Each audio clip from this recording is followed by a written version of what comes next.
keluar. Ya, apa alasannya? Kenapa harus dikeluarkan keringat itu setelah beraktivitas? Karena dia mau keluar. Karena agar suhu tubuh stabil. Yang tadinya panas bisa menjadi dingin setelah keluarnya keringat. Nah, sekarang siapkan kertas untuk pretestnya. Caranya kita akan menjawab masalah banyak LKM terkait kulit dan paru-paru. Jawabnya per kelompok. Bagi yang tidak menjawab, dibuat keterangan. Nah, perhatikan yang nomor 3. Kalian kan tak ada pewarna. Yang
Satu, mengapa kebiasaan ini jarang membersihkan tubuh setelah keringat dapat menyebabkan gangguan pada kulit? Jawabannya karena tumpukan lemak dan keringat menyebabkan pori-pori. Dua, mengapa perpaduan antara keringat yang tidak dibersihkan dan berjalanan dapat menyebabkan gangguan pada kulitnya? Karena bisa menyebabkan gatal-gatal dan iritasi kulitnya. Untuk nomor 3 terdapat gambar mengenai struktur kulit. Nomor 1 adalah epidermis, yang nomor 2 adalah dermis, ketiga adalah lapisan subkutan, nomor 4 adalah helai rambut, nomor 5 adalah kelenjar minyak, nomor 6 adalah surat utara, nomor 7 kelenjar keringat, nomor 8 jaringan lemak, dan yang terakhir nomor 9 adalah pembuluh darah. Sekian presentasi dari Bapak. Fungsi. Sampai 3. Ada 2 mas. Oh ya. Setengah-setengah lah. Yang pertama ada epidermis yang fungsinya suplai nutrisi dan melindungi kulit bagian dalam. 2. Dermis menampung 5% darah dari seluruh tubuh. 3. Hipodermis penyimpanan lemak. 4. Helai rambut mengatur suhu tubuh. 5. Kelenjar minyak menghasilkan minyak agar kulit tidak kering. Untuk nomor 6, surat utara berfungsi untuk merasakan rangsangan dan senyuman. Nomor 7 kelenjar keringat yang berfungsi untuk sistem ereksi keringat terdiri atas air dan mineral lain. Nomor 8 jaringan lemak yang berfungsi menjaga suhu tubuh dan menyimpan panas. Nomor 9 pembuluh darah yang berfungsi sebagai pemberi nutrisi dan oksigen kepada sel-sel kulit. Nah, ada nggak yang berbeda dari kelompok 1 jawaban nomor 1 sampai nomor 3? Ada yang beda sama semua.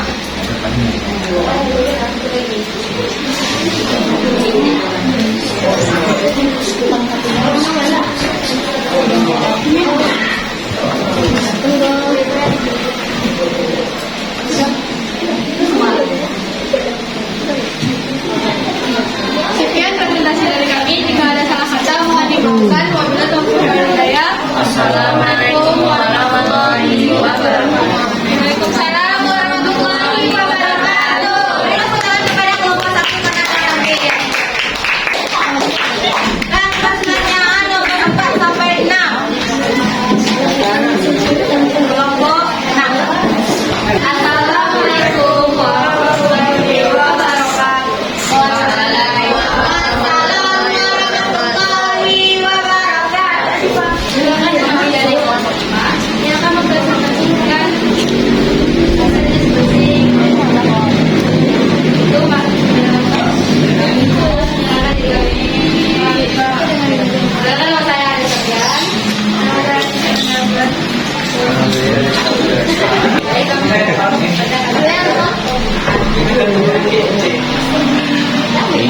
Jelaskan bagaimana proses pertukaran karbon dioksida.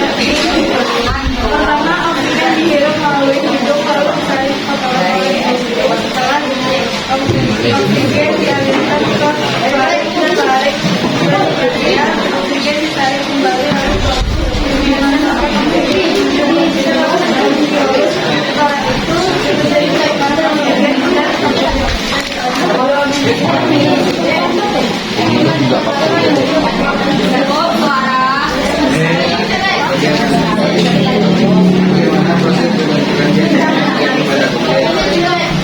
Proses dengan oleh mengampul dalam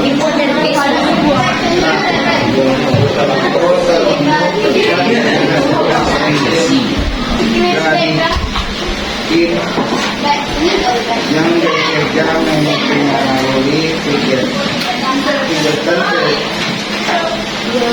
kelenjar keringat jika hipotalamus mendapatkan rangsangan karena berupa perubahan suhu pada pembuluh darah, maka rangsangan tersebut akan diteruskan oleh syarat simpatik ke kelenjar keringat. Lalu kelenjar keringat akan menyerap air ke dalam dan urea, oksigen darah dan mengirimnya ke permukaan kulit yang menyebabkan keringat. Keenam, mengapa menjaga organ itu? Untuk keseimbangan tubuh dan agar proses pengeluaran keringat tidak terganggu. Jika kita tidak menjaga organ kulit kita tidak membersihkan kulit kita dari minyak dan debu. Kulit kita akan terjebak sehingga oksigen tidak dapat masuk ke tubuh kita. Jika tubuh kita tidak bisa mengeluarkan keringat, tubuh kita menjadi tidak stabil. Sehingga pembuluh darah kita akan melebar. Jika pembuluh darah kita yang menyambungkan darah tidak stabil, maka pernapasan kita juga ada yang berbeda jawabannya dari kelompok 5. Ada yang mau mendapatkan jawaban dari kelompok 5? Ya, sudah siap. Ikut lagi. Karena sudah saya pagi, karena nomor 3 atau 5 ya. Jadi pokoknya jangan ya. Assalamualaikum warahmatullahi wabarakatuh.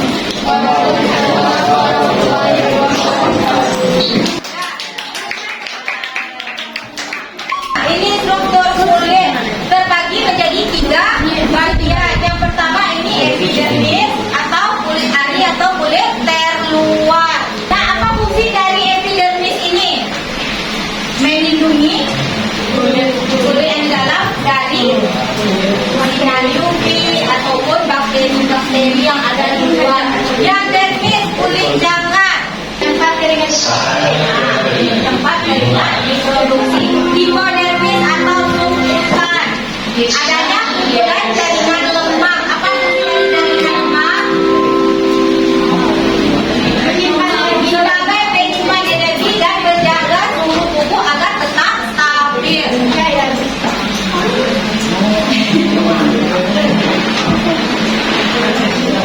Nah, ini mekanisme terjadinya keringat. Pada saat kita melakukan aktivitas ataupun melakukan aktivitas fisik yang membutuhkan saat sensor udara panas, itu bagian otak yang disebut apa? Hipotalamus mendeteksi suhu tubuh yang meningkat. Selanjutnya terjadi transmisi sinyal. Hipotalamus mengirim sinyal melalui serabut saraf yang mengirimkan belajar keringat untuk mengeluarkan keringat. Kalau misalnya keringat tidak dikeluarkan, apa yang terjadi? Suhu tubuh menjadi tidak stabil karena panas, tidak bisa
Apa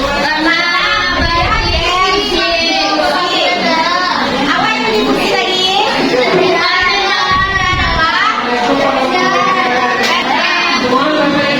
Nah, sekarang kita buat tes lagi yuk. Buka kelas lima-nya.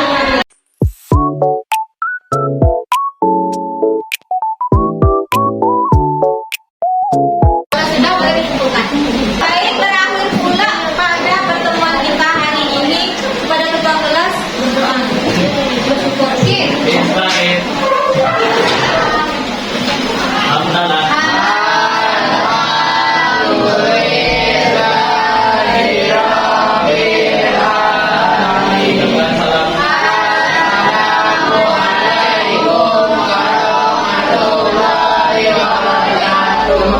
Waalaikumsalam warahmatullahi